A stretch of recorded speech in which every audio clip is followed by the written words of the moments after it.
It was a quiet Tuesday morning when the world changed forever. The sun had just peeked over the horizon, painting the sky in soft pinks and oranges. Most people were still asleep, unaware of the extraordinary events unfolding above their heads. High up in Earth's orbit, a lone satellite operator named Sarah Jones sat at her station, sipping her third cup of coffee.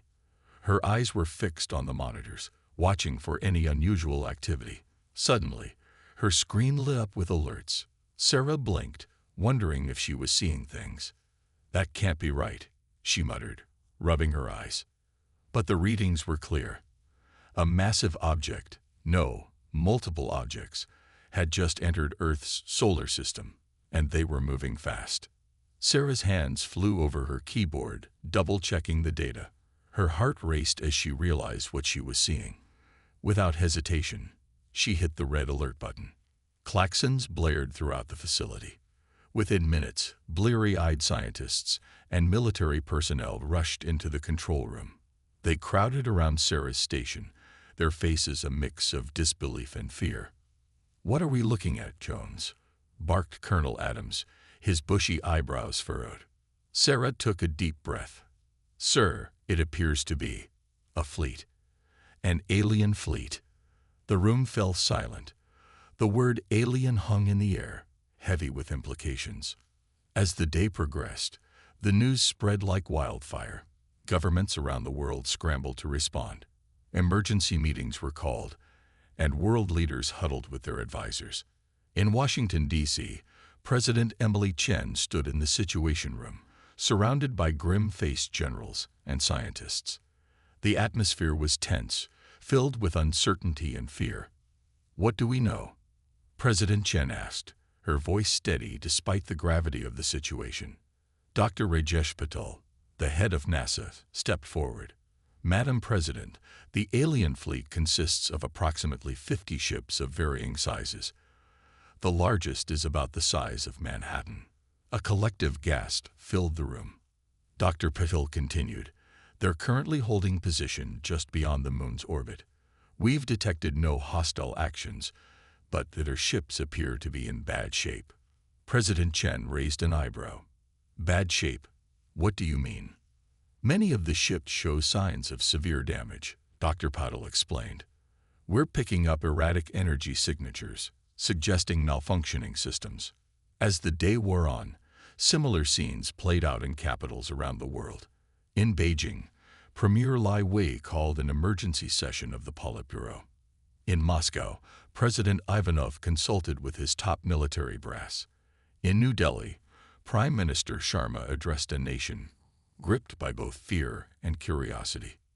Meanwhile, ordinary people around the world reacted to the news with a mix of emotions. Some panicked, rushing to stores to stock up on supplies. Others gathered in churches, mosques, and temples, seeking comfort and prayer. And still others took to the streets in celebration, welcoming the possibility of first contact. Social media exploded with activity. #AlienArrival became the top trending topic worldwide. Conspiracy theories ran wild, ranging from claims of government cover-ups to predictions of imminent invasion. As night fell, the alien fleet became visible to the naked eye. Millions of people stepped outside, craning their necks to catch a glimpse of the mysterious visitors. The sight was both awe-inspiring and terrifying. A string of lights stretching across the sky, unlike anything humanity had ever seen before. In observatories and research stations around the world, scientists worked tirelessly to gather data. They analyzed radiation levels, electromagnetic emissions, and gravitational disturbances. Every scrap of information was scrutinized, hoping to unlock the secrets of the alien visitors.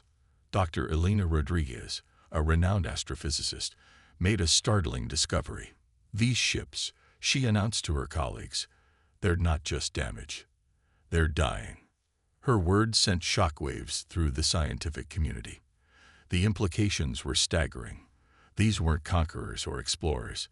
They were refugees, possibly the last of their kind, seeking help in a strange and unfamiliar galaxy. As the first 24 hours since the aliens' arrival drew to a close, Humanity stood at a crossroads.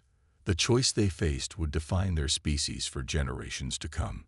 Would they extend a helping hand to these cosmic castaways, or would fear and suspicion win out? The world held its breath, waiting to see what the new day would bring. For better or worse, the age of Earth's isolation in the universe had come to an end. The future, uncertain but filled with possibility, beckoned. As the sun rose on the second day of the alien fleet's arrival, the world waited with bated breath. The initial shock had worn off, replaced by a mix of fear, excitement, and curiosity. Today was the day humanity would attempt first contact with the mysterious visitors. In a secret underground facility, a team of linguists, scientists, and diplomats worked around the clock. Their mission: to create a message that aliens could understand. Dr. Amelia Chung, a brilliant senolinguist, led the efforts. "We need to use universal concepts," she explained to her team. "Math, physics, simple pictograms. Anything that transcends language barriers." As they worked, military forces around the world remained on high alert. Fighter jets patrolled the skies, while naval vessels took up strategic positions in the oceans. Despite the aliens' apparent non-aggression, world leaders weren't taking any chances. At precisely noon GMT, humanity sent its first message to the alien fleet. A powerful radio signal beamed into space, carrying a carefully crafted sequence of prime numbers, atomic structures, and simple greetings in multiple languages. The world held its collective breath, waiting for a response. Hours passed with no reply. Tension mounted. Had the aliens understood? Were they ignoring the message? Or worse, were they preparing an attack? Just as hope began to fade, it happened. A strange, melodic sound filled the airwaves. It was beautiful, almost like singing, but with complex harmonies unlike anything on Earth. In the control room, computers worked furiously to decode the alien transmission. Dr. Chang's eyes widened as the first translations appeared on her screen. They're asking for help," she whispered, her voice filled with awe. The alien message was a plea. Their homeworld had been destroyed by a cosmic catastrophe. They were the last survivors of their species, adrift in space for generations. Their ships were failing, their resources nearly depleted. Earth was their last hope. As news of the aliens' plight spread, public opinion began to shift. The fear of invasion gave way to compassion. Across the globe, people organized rallies in support of helping the stranded visitors. In New York City, thousands gathered in Times Square, holding signs that read "Welcome, Space Friends," and "Humanity United for Aliens." Similar scenes played out in London, Tokyo, Rio de Janeiro, and countless other cities. But not everyone was convinced. Skeptics warned of potential deception. It could be a trick, they argued, a way to lower our defenses before they strike. World leaders debated the best course of action. In a historic session of the United Nations, representatives from every nation gathered to discuss the fate of the aliens, and potentially the fate of humanity. UN Secretary-General Adebayo Okafor addressed the assembly. "We stand at a crossroads," he said, his voice echoing through the hall. "Our response today will define our species for generations to come. Will we extend a hand of friendship to these cosmic castaways, or will we turn our backs on them in their hour of need?" The debate raged for hours. Some nations advocated for immediate aid. Others called for caution and further investigation. The world watched, transfixed, as humanity grappled with its first extraterrestrial diplomatic crisis. As discussions continued, a bold plan began to take shape. A team of astronauts and scientists would be sent to the alien fleet for face-to-face contact. It would be a mission unlike any other in human history. Colonel Sarah Martinez, a veteran astronaut with 3 space station missions under her belt, was chosen to lead the team. As she prepared for the mission, she couldn't help but feel the weight of responsibility on her shoulders. "I never thought I'd be making first contact with aliens," she mused to her co-pilot, Dr. Yuki Tanaka. "It's both terrifying and exhilarating. Dr. Tanaka nodded, his eyes reflecting a mix of fear and excitement. "We're about to change the course of human history," he said. "No pressure, right?" As the mission launch date approached, the world was gripped by a sense of anticipation. Schools held special lessons on space and extraterrestrial life. Religious leaders offered prayers for the success of the mission and the safety of both humans and aliens. Finally, the day arrived. At Kennedy Space Center, the spacecraft stood ready on the launch pad. Colonel Martinez and her team boarded, their faces set with determination. As the countdown began, billions around the world watched on screens big and small. In living rooms, town squares, and stadiums, humanity united to witness this historic moment.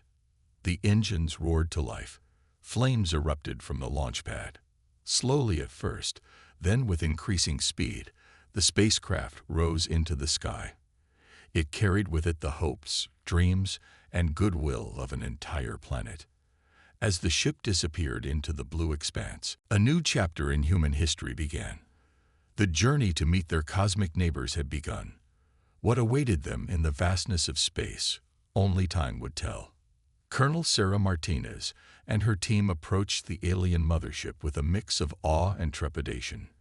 The massive vessel loomed before them, its surface scared and pitted from countless years in space. As they docked, the team exchanged nervous glances. They were about to become the first humans to set foot on an alien ship. With a hiss of equalizing pressure, the airlock opened. The team stepped inside, their hearts pounding. They were greeted by a sight that took their breath away. The aliens were tall, graceful creatures with iridescent skin that seemed to shimmer with colors. They had large, expressive eyes that radiated intelligence and something else: desperation. Dr. Yuki Tanaka activated the universal translator they had prepared. "We come in peace," he said, his voice steady despite his nerves. The lead alien stepped forward.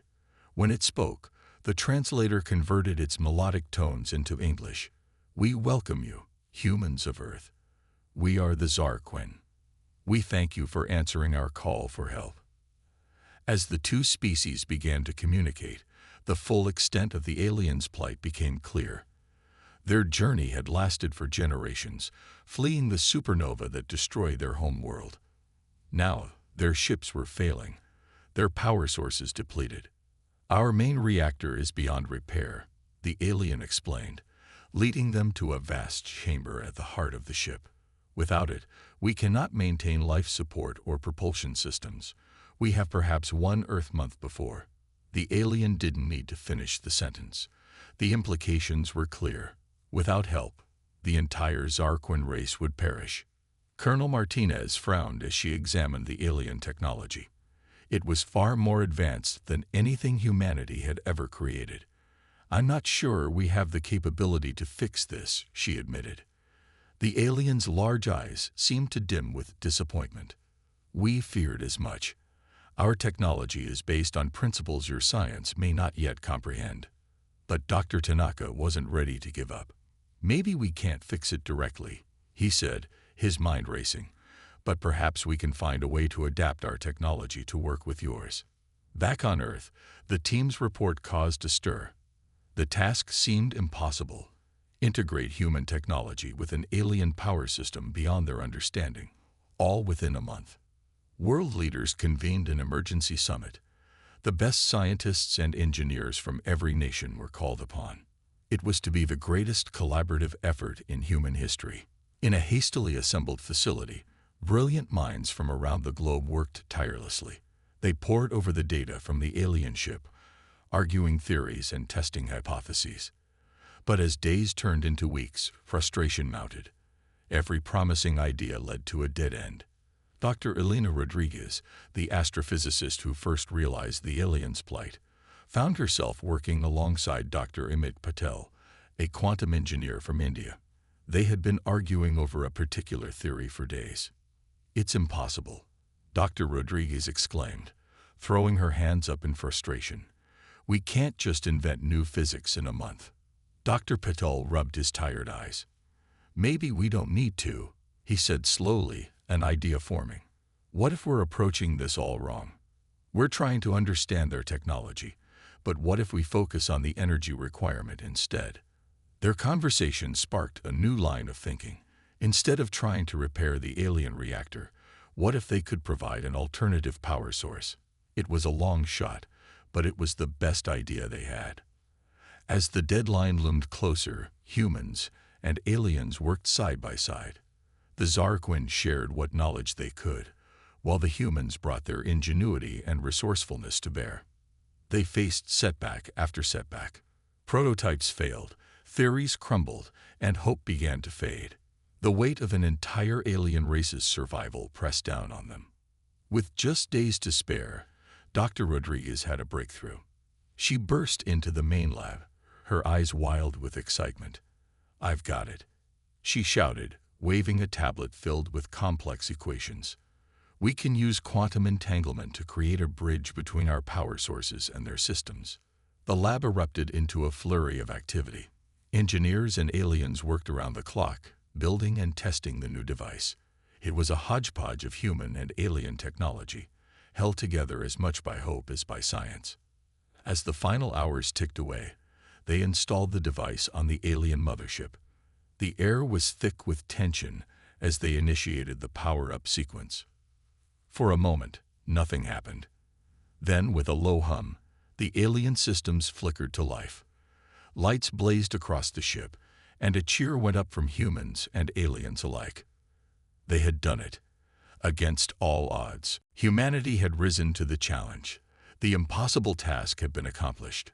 As news of the success spread, celebrations erupted around the world. Humans had not only made first contact, but had saved an entire alien civilization. It was a triumph of cooperation, ingenuity, and the indomitable human spirit. The Zarquin leader turned to Colonel Martinez, its eyes shimmering with what she realized were tears. "You have saved us," it said simply. "We will never forget this." Martinez smiled, feeling the weight of the moment. "This is just the beginning," she replied. "Together, who knows what we might achieve?" As human and alien stood side by side, gazing out at the stars, a new era of interstellar cooperation dawned. The impossible had become possible, and the future was bright with promise. The success of the initial power transfer to the alien mothership was just the beginning. As dawn broke over a new era of human-alien cooperation, the true scale of the challenge ahead became clear. The entire Zarquin fleet, consisting of dozens of ships and housing millions of alien refugees, needed similar upgrades to ensure their survival. World leaders quickly realized that this task was far beyond the capability of any single nation. The solution that saved the mothership was a start, but it needed to be refined, mass-produced, and installed across the entire fleet. This would require a level of global cooperation unprecedented in human history. In an emergency session of the United Nations, Secretary General Adebayo Okafor addressed the Assembly. "My fellow humans," he began, his voice grave yet hopeful, "we stand at a crossroads. The stars have brought us not only new friends but a great responsibility. We must rise to this challenge not as separate nations, but as one united species." The response was overwhelmingly positive. Countries that had been bitter enemies for generations now found themselves working side by side. Scientists, engineers, and workers from every corner of the globe volunteered their skills and time. In orbit, the International Space Station was rapidly expanded. New modules were launched almost daily, transforming the station into a sprawling space city. It became the central hub for the massive undertaking, a place where humans and Zarquin could work together in zero gravity. On Earth, factories that once produced cars or electronics were quickly retooled to manufacture components for the alien fleet. The global economy shifted almost overnight, with resources and manpower redirected towards the monumental task at hand. In Silicon Valley, tech giants opened their doors to collaboration. Social media platforms that once divided people now united them, coordinating global efforts and sharing breakthroughs in real time. In Europe, CERN's Large Hadron Collider was repurposed to study the exotic particles needed for the power transfer technology. The spirit of cooperation extended beyond just governments and corporations. Ordinary citizens found ways to contribute. School children organized fundraisers. Retirees with engineering backgrounds came out of retirement to lend their expertise.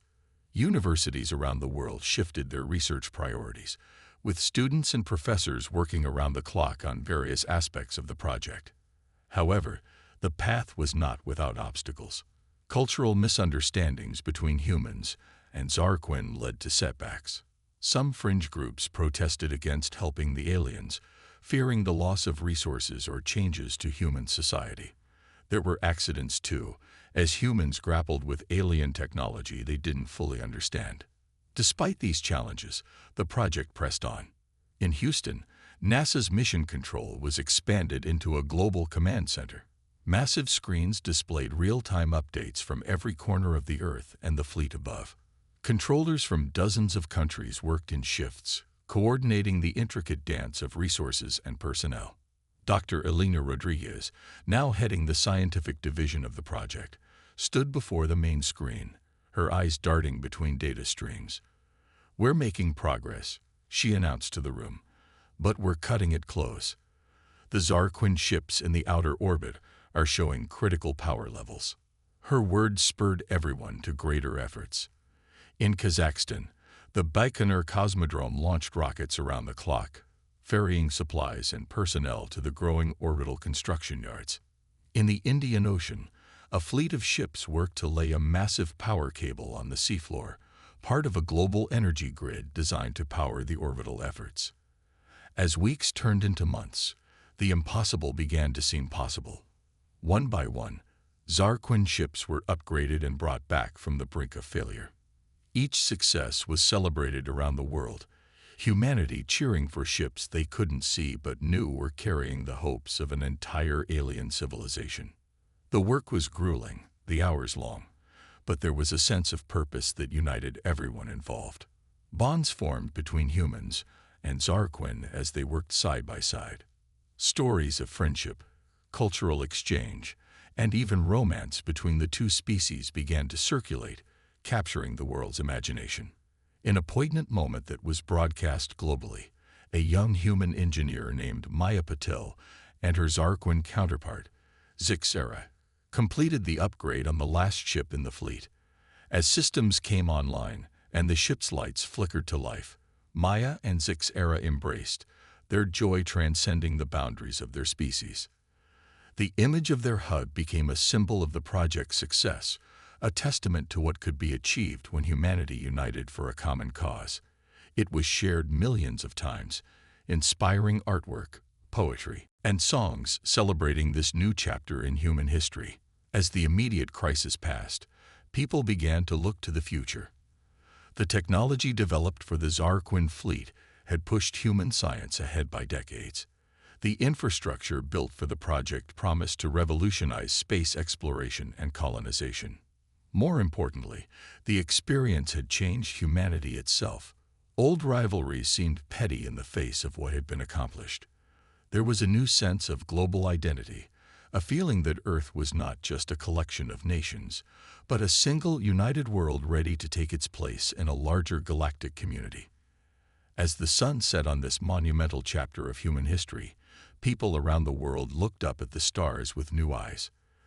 The universe no longer seemed vast and empty, but full of possibility and wonder. Humanity had not only saved their new alien friends, but had also discovered the best in themselves. The future, it seemed, was boundless. As the global effort to save the Zarquin fleet continued, a new challenge emerged. While the power transfer technology had bought time, it was clear that a more permanent solution was needed. The alien ships, despite the upgrades, were still failing. Their ancient systems, pushed beyond their limits for generations, were breaking down faster than they could be repaired. In a high-tech laboratory in Mumbai, India, a young scientist named Aisha Patel stared at her computer screen, her eyes red from lack of sleep. For months, she had been working on a theory that could revolutionize the way humans approached alien technology. But something was missing, a crucial piece of the puzzle that eluded her. Halfway across the world, In a bustling research center in California, Dr. Jack Thompson was facing a similar problem. As one of the leading experts in quantum mechanics, he had been tasked with understanding the fundamental principles behind Zarquin technology. But progress was slow, and time was running out. It was during a routine video conference that everything changed. Aisha and Jack, along with dozens of other scientists from around the world, were discussing their latest findings when a Zarquin scientist named Zixera joined the call. As Aisha explained her theory, Zixera's eyes widened. The alien's melodic voice, translated by advanced software, interrupted with excitement. "Your approach, it's similar to an ancient theory from our home world. We abandoned it centuries ago, but perhaps." The next few hours were a whirlwind of ideas and calculations. Aisha's theory, combined with Jack's quantum research and Zixera's knowledge of forgotten Zarquin science, began to form something new. It was as if three pieces of a cosmic puzzle had finally come together. "It's not just about power transfer," Aisha explained, her hands moving animatedly as she spoke. "We've been thinking too small. What if we could create a system that doesn't just power the ships, but regenerates them at a molecular level?" Jack nodded enthusiastically. "Like a self-repairing material, but on a massive scale. We could use quantum entanglement to link the ship's systems across vast distances." Zixera's translator struggled to keep up with the rapid exchange of ideas. This could work. It's beyond anything we've ever attempted. But the principles are sound." As word of the potential breakthrough spread, resources from around the world were quickly redirected. The International Space Station, already a hub of human-alien cooperation, became the center of this new initiative. Teams of scientists and engineers worked around the clock, fueled by a mixture of caffeine and hope. Prototypes were built and tested, each failure bringing them closer to success. The eyes of the world were upon them, watching and waiting with bated breath. Weeks turned into months. Progress was made, but the challenge seemed insurmountable. The technology they were attempting to create was centuries, if not millennia, beyond current human capabilities. Many began to lose hope. It was during this darkest hour that Aisha had an epiphany. Exhausted from another failed test, she was absently watching a documentary about coral reefs on her tablet. As she observed the way coral polyps built their colonies, something clicked in her mind. "We've been going about this all wrong," she announced to the tired team.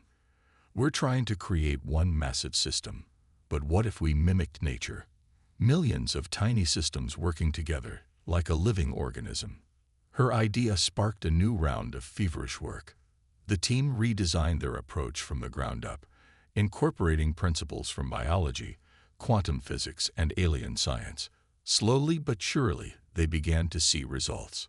On a cold winter morning, 6 months after the initial breakthrough, the team was ready for a full-scale test.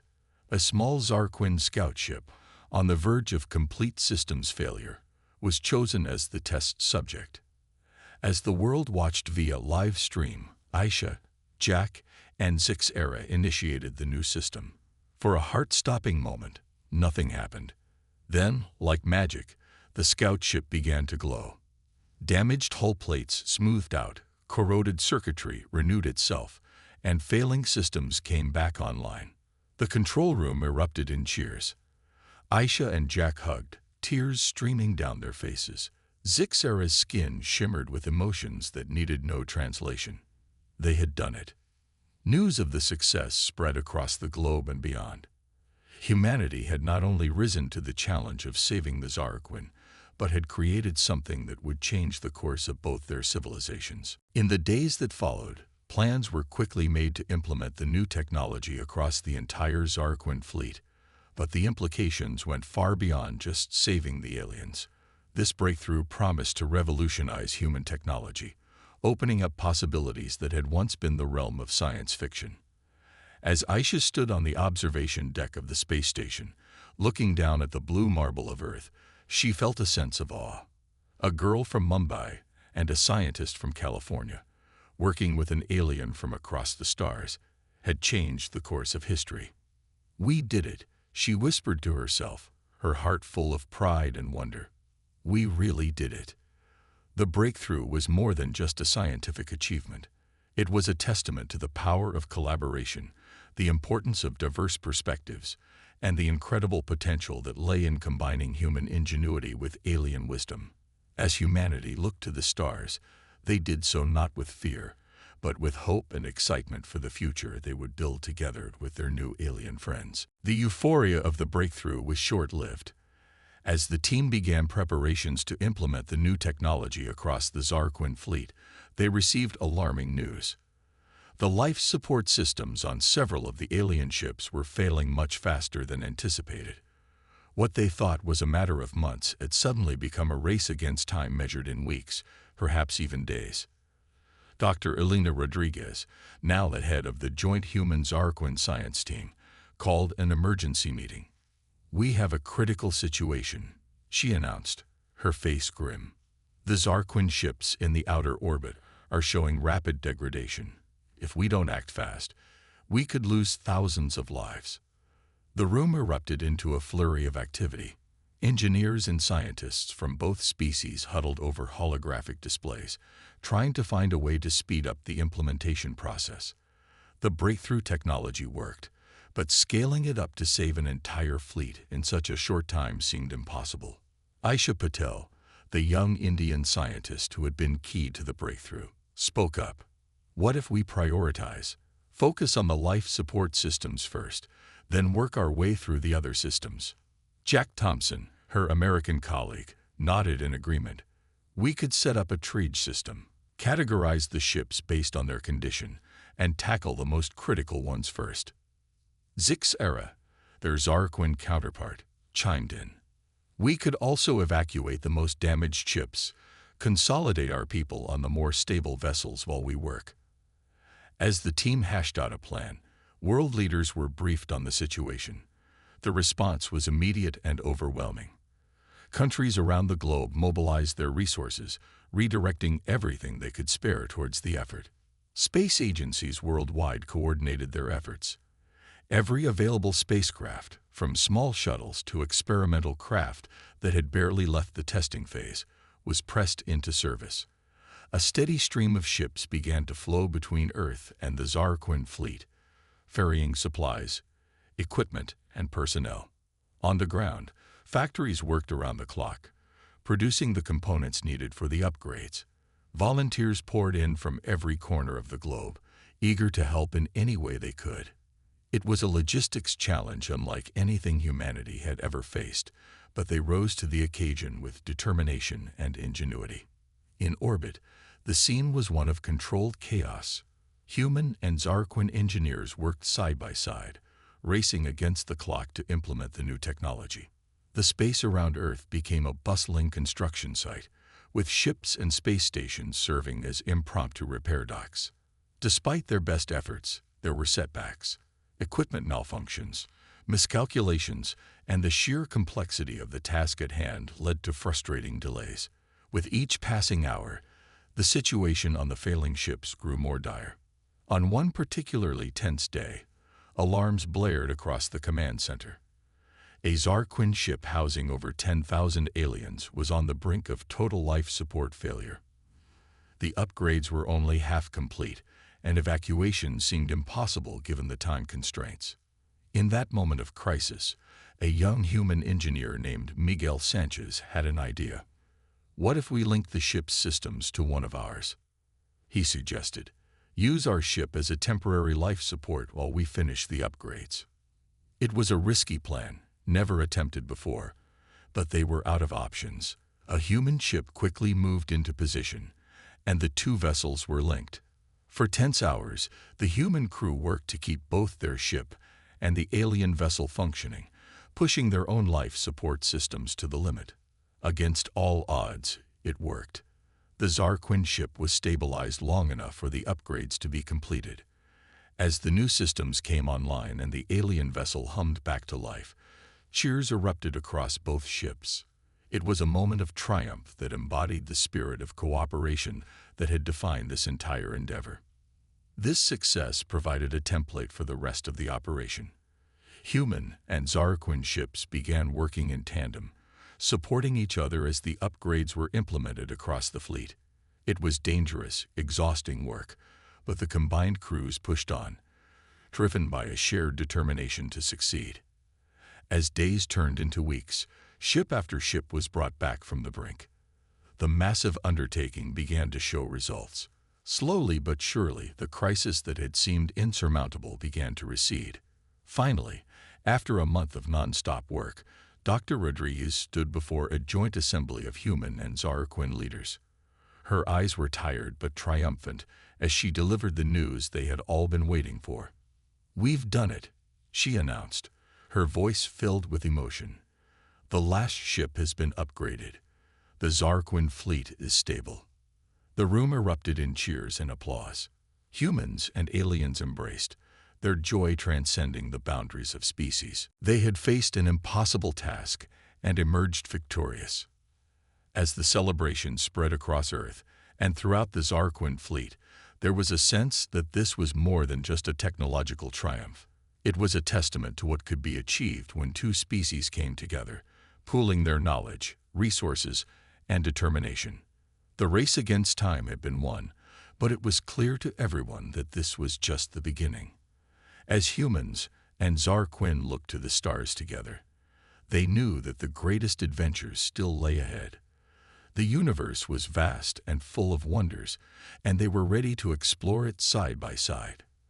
As the dust settled on the monumental effort to save the Zarquin fleet, Earth found itself at the dawn of a new era. The impossible had been achieved, and humanity had not only risen to the challenge, but had exceeded all expectations. The triumph was not just in saving an alien species, but in the way humanity had united and evolved in the process. On a bright summer morning, 1 year after the Zarquin's arrival, a grand ceremony was held in the newly constructed Unity Plaza in New York. Representatives from every nation on Earth gathered alongside Zarquin delegates. The plaza was a marvel of human and alien architecture, its sweeping lines and shimmering surfaces a testament to the collaboration between the two species. As the crowd hushed, Secretary General Adebayo Okafor stepped up to the podium. His voice, strong and clear, carried across the plaza and to billions watching around the world and up in the Zarquin fleet. "My fellow Earthlings, honored Zarquin friends," he began, "we stand here today not just as survivors of a crisis, but as architects of a new future. A year ago, we faced what seemed an impossible task. Today, we celebrate not just our success, but the birth of a new chapter in the history of both our peoples." The crowd erupted in cheers. Humans and Zarquin alike waved flags of both Earth and the alien homeworld, a sea of colors symbolizing their unity. Okafor continued, "We have learned that our strength lies not in our differences, but in our ability to bridge them. The technology we developed together has not only saved the Zarquin, but has opened doors we never dreamed possible." He gestured to a group of scientists and engineers seated near the stage. Among them were Aisha Patel, Jack Thompson, and their Zarquin colleague Zix Era. These brave individuals, and countless others like them, have shown us that the only limits that exist are those we place on ourselves. As Okafor spoke, screens around the plaza displayed images of the incredible advancements that had sprung from the collaboration. New clean energy sources that promised to end Earth's dependence on fossil fuels. Medical breakthroughs that could cure diseases once thought incurable. Faster-than-light communication systems that had already revolutionized global connectivity. But perhaps the most exciting development was displayed in the sky above. A massive hologram showed the construction of the first joint human-Zarquin spaceport in Earth's orbit. It was to be the launching point for a new age of space exploration, with plans already underway for joint missions to the outer planets and beyond. The Zarquin High Counselor, Cathera, stepped up to join Okafor at the podium. Its iridescent skin shimmered with emotion as it addressed the crowd. "Humans of Earth," Cathera's melodic voice rang out, translated in real time for all to understand. "You have given us more than just a new home. You have given us hope, friendship, and a future we thought lost forever." In our darkest hour, you showed us the very best of what sentient beings can be. Thera raised a tendril, gesturing to the sky. As a token of our eternal gratitude, we offer you this gift. The hologram in the sky shifted, showing a star map. A point of light pulsed, highlighting a star system not far from Earth. This is the location of our home world, Thera explained. Though destroyed by a supernova, the system still holds vast resources and remnants of our ancient civilization. We offer this to humanity, to explore and use as you see fit. May it serve as a stepping stone for your journey to the stars. The crowd gasped in awe.